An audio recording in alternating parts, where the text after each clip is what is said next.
সপোনত যদি আপুনি কেতিয়াবা দেৱী দেৱতা দেখিছে তেন্তে এইটো কিহৰ সংকেত হ'ব পাৰে?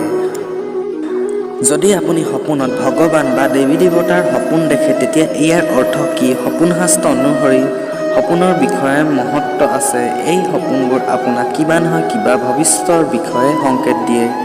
ভগৱানৰ সপোন তেতিয়াহে দেখে যেতিয়া আপুনি ধাৰ্মিক পবিত্ৰ হয়, নহ'লে বা ভক্তি ভাৱ আছে কিন্তু কামৰ বাবে ব্যস্ত থাকে আৰু কোনো তীৰ্থস্থানলৈ যোৱা কথা ভাবি থাকে।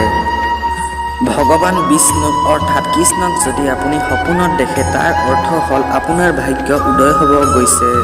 জীৱনত যি কষ্ট আছে সেইবোৰ নাইকিয়া হ'ব হৈছে। আপোনালোকৰ প্ৰেম সফল হ'ব। ভগৱান বিষ্ণুক সপোনত দেখা অৰ্থ হ'ল সুখ সমৃদ্ধি। লক্ষ্মী দেৱীৰ সপোন দেখিলে বহুত শুভ বুলি কোৱা হয়। লক্ষ্মী দেৱী সুখ সমৃদ্ধি আৰু ধনৰ প্ৰতীক। লক্ষ্মী দেৱীক সপোনত দেখা মানে আপোনাৰ ব্যৱসায়ত লাভ হ'ব।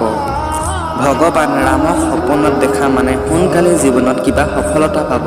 সীতাক সপোনত দেখা মানে এইটো যে বহুত দিনৰ পৰা কৰি থকা কামটো সফল হ'ব।